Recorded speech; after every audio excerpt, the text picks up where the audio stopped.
Assalamualaikum warahmatullahi wabarakatuh. Bismillahirrahmanirrahim. Kehidupan kita yang sehari-hari ini terkait dengan pola keberuntungan dan pola kerugian. Minimal pendapat itu akan ada.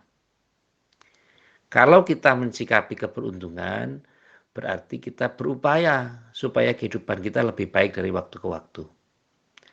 Kalau kita berpikir tentang kerugian, artinya kalau kita tidak bisa ini, maka rugi. Kalau tidak bisa itu, maka juga tidak menguntungkan. Yang lebih cermat lagi adalah bahwa upaya kita untuk lebih bisa menyatakan bahwa hari sial atau tidak adalah bahwa ketika kita disebut sial itu ketika hari ini atau hari esok atau kemarin atau kapan saja, di mana hari itu kita tidak mendapatkan ilmu sama sekali. Jadi kehidupan kita, di hadapan kita, tidak ada yang namanya tholabul ilmi. Tidak ada yang namanya mencari ilmu. Jadi kehidupan hanya mungkin berangsur pada pola kebiasaan-kebiasaan yang tidak menambahkan keilmuan kita untuk mendekatkan diri kepada Allah. Nah, ketika kita menemui aspek ini, maka kita sebut bahwa hari itu adalah hari sial. Di mana hari sial ini sangat berpengaruh juga ke depannya. Karena ketika kita sudah tidak bisa bangkit dari proses kesialan-kesialan yang pertama, tentu kesialan berikutnya akan ada. Maksud saya adalah keutamaan orang mencari ilmu itu sangat diberikan dan sangat dipentingkan. Sehingga derajat orang yang berilmu itu di atas orang-orang yang abid atau orang-orang yang ahli ibadah.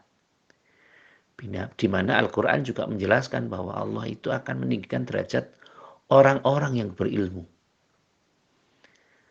Luar biasa kiranya ketika orang juga berpengaruh kepada teman-teman sekitar kita. Kalau teman-teman sekitar kita hanya memberikan pembicaraan tentang dunia, materi, tentang fasilitas, tentang kehidupan-kehidupan yang sekarang, keluh kesah, grantes, tidak ada motivasi. Artinya kehidupan kita ya seperti itu saja. Tidak akan ada pergerakan-pergerakan yang signifikan. Tapi lain halnya ketika, wah ini teman kita yang pertama sudah hafal Baqarah. Oh, berarti saya juga harus hafal Baqarah. Oh, mereka sudah belajar tafsir Sawi. Oh, berarti ya minimal saya tafsir Sawi. Atau belajar tentang bagaimana kita memahami tafsir misalnya Al-Ibris atau tafsir Jalalain atau Kutubus Sittah atau mempelajari sesuatu. Maka saya sangat tidak sependapat dengan orang-orang yang menghafal Al-Quran yang tidak tahu maknanya kok disebut sebagai kaset. Ini yang nggak pas juga. Loh, orang menghafal Al-Quran ya tentu derajatnya berbeda dengan orang yang tidak menghafal sama sekali. Tapi ya jangan jumawa, karena ketika kita menghafal Al-Quran, tentu sudah ada fadilahnya tersendiri. Sudah ada ganjarannya tersendiri. Karena satu huruf di dalam Al-Quran, ketika kita kaji, maka senilai dengan 10 kebaikan. Jadi, kalau kita belajar Al-Quran, jangan sampai ada semangat-semangat yang menurunkan. Wah, kamu belajar Al-Quran, nggak tahu artinya, percuma. Wah, nanti seperti kaset atau seperti software yang lain. Jadi ketika dibuka baru dikondisikan. Dan hafalan-hafalan ini semakin lama kan semakin menurun. Apakah berbeda? Ya berbeda lah. Karena apa? Orang yang menghafal Al-Quran itu dia sebelum membaca Al-Quran bisa wudhu dulu. Bisa jinabat dulu atau mandi jinabat, mandi junub dulu. Untuk tadarus Al-Quran, mudarasah Al-Quran. Kita bisa mendekatkan diri dengan cara-cara kita sendiri. Dengan mengkaji satu ayat per ayat, dengan membaca satu ayat, meresapi, mengetahui isi kandungan maknanya, mengetahui tafsirnya dengan orang-orang yang tepat, dengan mufasir yang tepat. Jangan diterjemahkan sendiri. Kadang kelemahan kita itu baru mengerti satu, kemudian diterjemahkan sendiri. Sesuai dengan anggapannya sendiri. Sehingga bahasa saya adalah, wah ketika ini Allah nggak suka, kita nggak suka. Nah ketika saya nggak suka, berarti Allah nggak suka. Kalau siap menerima agama ini, ya diterima saja. Totalitas. Suka atau tidak suka, tetap kita mengatakan, isyhadu bi anni muslimin. Saksikan bahwa saya adalah orang muslim. Jadi kita tidak merasa pesimis bahwa orang yang membaca Al-Quran nggak tahu artinya, terus kayak software gitu. Tidak juga demikian. Dan harus dibedakan juga bagaimana. Karena apa? Pada saat Kanjeng Nabi Agung Muhammad SAW, dan waktu itu belum ada bahasa tulis, belum ada gagasan tentang menuliskan Al-Quran, semua berpusat pada hafalan. Ada 600.000 sahabat Kanjeng Nabi Agung Muhammad SAW yang hafizul Quran, yang hamilul Quran, yang hafal Al-Quran. Lah keuntungannya adalah ketika mereka bersama dengan Kanjeng Nabi, itu apa-apa gampang karena ada sumber mata air yang bisa diminum, yang bisa didapatkan, yakni Kanjeng Nabi Agung Muhammad SAW. Tetapi untuk zaman sekarang, bagaimana? Lah kalau zaman sekarang, tentu kita harus menurut pada al-ulama warasatul anbiya. Ulama itu penerusnya para nabi dan para rasul. Maka jangan jauh-jauh dari ulama. Ulama yang seperti apa? Ulama yang seperti terjemahan dalam bahasa ulama, bahasa agama. Bukan majelis ulama, bukan ya. Tapi ulama yang mengidentifikasi aulia. Aulia itu wali. Wali itu kalau Kiai Haji Mbah Mus, ya, Mbah Mustafa Bisri, ngendikonya bolone Gusti Allah. Loh kalau kita menjadi temannya bolone Gusti Allah, itu sudah luar biasa. Karena apa? Tidak ada sesuatu yang tidak mungkin. Nothing impossible. Nah, bahasa kerennya gitu ya. Tidak sesuatu yang tidak mungkin. Dulu ada film namanya Mission Impossible. Nah, ini hal-hal yang harus kita perhatikan sama-sama. Bahwa memang yang beda itu jangan disamakan dan yang sama dengan dibedakan. Untuk teman-teman yang menghafal Al-Quran, sahabat-sahabat kita yang menghafal Al-Quran, silahkan dihafalkan. Tapi yang paling penting harus kita ketahui, cari tahu maknanya, cari tahu tafsirnya, cari guru yang jelas, yang bersanad, artinya bersumber. Karena kadang ada orang yang belajar dengan aplikasi, dan aplikasi itu tidak sumbernya tidak jelas maksud saya. Dari siapa, kan nggak jelas. Kalau kita dari belajar maka itu ada pesantren, ada pondok, ada tahfiz Quran. Itu harus kita manfaatkan betul. Supaya apa? Supaya sanad keilmuan kita jelas. Misalnya saya yang mengajari Fatihah dari siapa? Oh, dari guru saya. Guru saya dari siapa lagi? Dari guru saya lagi. Dari gurunya.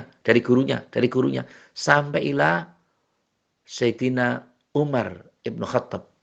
Nah, tentu ada sanadnya. Dan itu kita harus hafalkan itu. Sanad guru-guru kita itu. Supaya apa? Supaya tahu dalam bahasa kita. Dzurriyatul ilmi. Bagaimana supaya kita ketika ditanya orang, kamu kok belajar ayat kursi, bacaannya kayak gini dengan siapa? Oh, dengan si A, dengan gurunya. Pasti kita nggak perlu tahu lah dari gurunya. Karena tetap tidak perlu dikampanyekan, mereka tetap akan memahami. Oh, ini muridnya si A. Oh, ini muridnya si A. Jadi jelas. Secara keilmuan, nun sewu, kita tidak boleh belajar dari orang-orang yang sembarangan. Harus belajar dengan orang-orang yang tepat. Sedemikian, bahasa sederhananya adalah kalau kita mahasiswa, itu ya belajar dengan maha guru. Ya istilahnya mungkin sekarang dosen lah, atau apapun istilahnya. Maha guru yang paling bijak adalah ya alam semesta ini, kehidupan ini. The profesor. Sekarang profesor ini Banyak sekali pelatih sepak bola aja ada yang namanya, ada yang gelarnya The Professor. Nah, sehingga kita harus pahami sama-sama. Orang Indonesia banyak yang alim, banyak yang memahami apal kutubus sittah, hafal Quran, hafal Sahih Bukhari, hafal Sahih Muslim.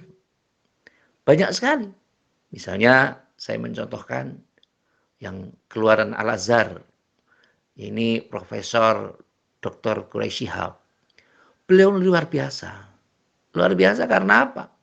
Karena termasuk orang-orang yang terpilih yang menjadi orang-orang yang mempunyai sesuatu yang mufasir. Bahkan beliau juga menulis tafsir, namanya tafsir Al-Misbah. Al-Misbah siapa yang membuat? Ya ini Profesor Dr. Quraisy Shihab. Terus kemudian ada lagi, kalau yang tradisional mungkin Kiai Haji Bisri Mustafa. Bisri Mustafa ini, Kiai Haji Allah Yarham Kiai Bisri Mustafa, yang mempunyai tafsir Al-Ibris. Atau kitab lain, Jalaluddin As-Suyuti, yang mempunyai kitab tafsir, namanya tafsir Jalalain. Ada Kiai Misbah yang mempunyai tafsir namanya Al-Iqlil dan lain sebagainya. Dan kita harus banyak-banyak membaca itu. Supaya apa? Supaya kita tidak menjadi orang khawarij. Orang khawarij itu orang seperti apa? Orang khawarij itu adalah orang yang mudah sekali takfiri. Mengkafir-kafirkan orang. Ini enggak tepat dengan ini. Mencari-cari ayat yang tujuannya adalah untuk mengkafirkan orang-orang muslim. Nah, ini yang sangat berbahaya. Kalau zaman Kanjeng Nabi Agung Muhammad Shallallahu Alaihi Wasallam, musuh terbesarnya adalah orang kafir. Tetapi di era sekarang, kadang orang muslim yang sudah puluhan tahun ketemu dengan orang-orang yang belajar ngaji baru sebentar, karena tidak sepaham dengan beliau, dengan mereka, sehingga mereka menganggap kita kafir. Kafir itu artinya penutup, tertutup. Karena di mobil itu juga ada cover jok, penutup jok. Kafir itu artinya tertutup. Tapi ya ini terjemahan mujmalnya ya, terjemahan biasa. Tapi saya ingin sampaikan bahwa memang tidak atau jangan terlalu mudah untuk memvonis sesuatu dan harus berupaya. Mencari ilmu itu harus dengan orang-orang yang tepat. Ya kalau kita ingin belajar sejarah misalnya, ya belajarlah dengan arkeolog. Kalau kita ingin belajar agama yang baik, ya dengan kiai-kiai yang kompeten. Bukan dengan orang-orang yang punya pamrih sesaat. Karena banyak yang seperti pondok, apa itu yang dibubarkan itu, yang santrinya bubar Al-Zaitun. Nah, Zaitun itu bermasalah. Karena apa? Mereka hanya takjub terhadap sesuatu permasalahan awal, takjub dengan kondisinya, tapi tidak mengetahui ini syaratnya apa. Kan banyak pondok pesantren yang mempunyai kapasitas yang luar biasa.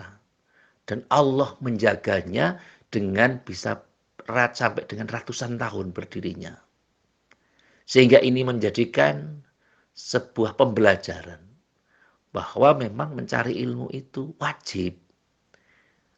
Wajib untuk kita ya semampunya. Tapi harus diikhtiarkan, terutama ilmu agama. Dan jangan berpatokan pada keduniaan. Karena dunia itu adalah kepalanya masalah. Ad-dunya ra'su kulla khoti'atin. Dunia ini tempatnya masalah. Jadi kalau kita sibuk tentang dunia, wah kita harus bahaya. Dan penyakit terbesar kita adalah wahan. Hubbud dunya wa karahiyatul maut.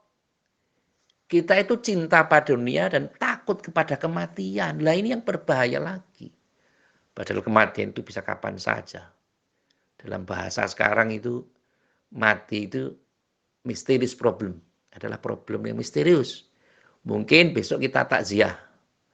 Atau nanti takziah. Tapi pada suatu ketika kita juga bisa ditakziahi oleh mereka. Karena ya itu tadi, gilir gumanti. Bergantian. Antri dalam bahasa sekarang. Nah, oleh karena itu, mari kita upayakan Optimisme itu penting, tapi harus rasional. Bagaimana? Kita harus bangga ketemu orang-orang yang mempunyai kedekatan dengan Allah secara maksimal. Kita harus bangga dengan orang yang wali Allah. Misalnya kita punya mobil, punya motor, kita punya sopir. Tanyakan, Mas punya sopir nggak? Punya sopir? Punya, oke.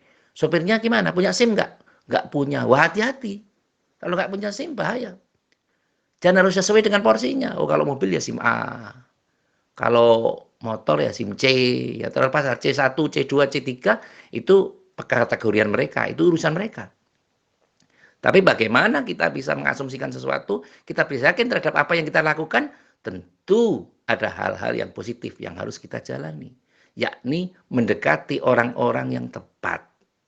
Nah, sehingga dalam hal ini mencari ilmu itu, mari kita jangan terlalu chauvinisme. Jangan terlalu sempit memahami sesuatu. Tapi belajarlah dengan orang-orang yang alim. Alim di bidangnya. Kalau pengen belajar tentang usaha, pengusaha, contohlah Sayyidina Utsman ibnu Affan. Bagaimana Sayyidina Utsman ibnu Affan berusaha? Bagaimana kualitas dia? Pelajari biografinya, pelajari sejarahnya. Kita ingin belajar pada Kanjeng Nabi secara kepemimpinan. Bagaimana cara Nabi memimpin? Bagaimana cara Nabi berdagang? Semua ada literaturnya. Insya Allah, dengan kita belajar sesuatu yang tepat, belajar memahami dengan cara-cara yang baik, dengan mudah membaca referensi, dan banyak referensi yang kita punya, maka insya Allah hidup kita akan lebih alim, dan hidup kita akan lebih faqih fiddin. Ingat, kalau Allah mempercayakan sesuatu tentang dunia, itu diberikan kepada siapapun, termasuk kepada orang-orang yang non-muslim. Tetapi ketika masalah agama, maka Allah akan memilih orang-orang yang tepat. Tafaqahu fiddin. Alim terhadap agama akan diberikan pada orang-orang yang tepat. Dan tidak sembarang orang dipercaya untuk itu. Semoga kita semua diberikan kepercayaan oleh Allah Subhanahu wa ta'ala untuk bisa melakukan yang terbaik. Allahumma arinal haqqo haqqo warzuqna tibaa wa arinal batila batila warzuqna sinaba. Nah, semoga kita diberikan yang baik itu tetap baik, yang benar itu tetap benar, dan diberikan rizki untuk menjalaninya. Dan kita diberikan Allah, ditunjukkan yang batil itu tetap batil, dan diberikan rizki untuk menjauhinya.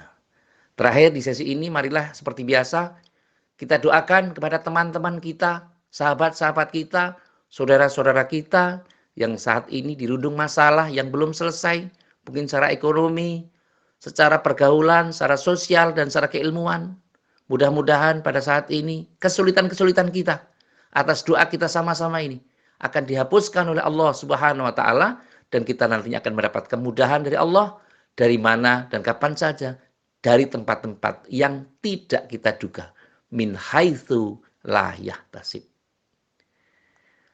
Terima kasih kepada semua pihak yang telah membantu terselenggaranya acara ini, dan saya mengapresiasi pada saudara-saudara saya, saudara-saudara kita semua yang telah gigih membantu saya untuk memperjuangkan, mengembangkan, dan memasyarakatkan channel ini di media sosial mereka masing-masing. Semoga amal panjenengan semua tercatat menjadi amal yang baik oleh Allah Subhanahu wa ta'ala. Saya bukan siapa-siapa dan bukan apa-apa, dan tidak akan ada artinya tanpa panjenengan semua. Panjenengan adalah kekuatan inti dari saya, dan insya Allah Allah akan memberikan kebaikan pada panjenengan dan kita semua. Amin, Allahumma amin. Sekali lagi terima kasih atas segala perhatian, dan mohon maaf atas segala kekurangan. Syairi, wallahul muwafiq ila aqwamit thoriq. Wassalamualaikum warahmatullahi wabarakatuh.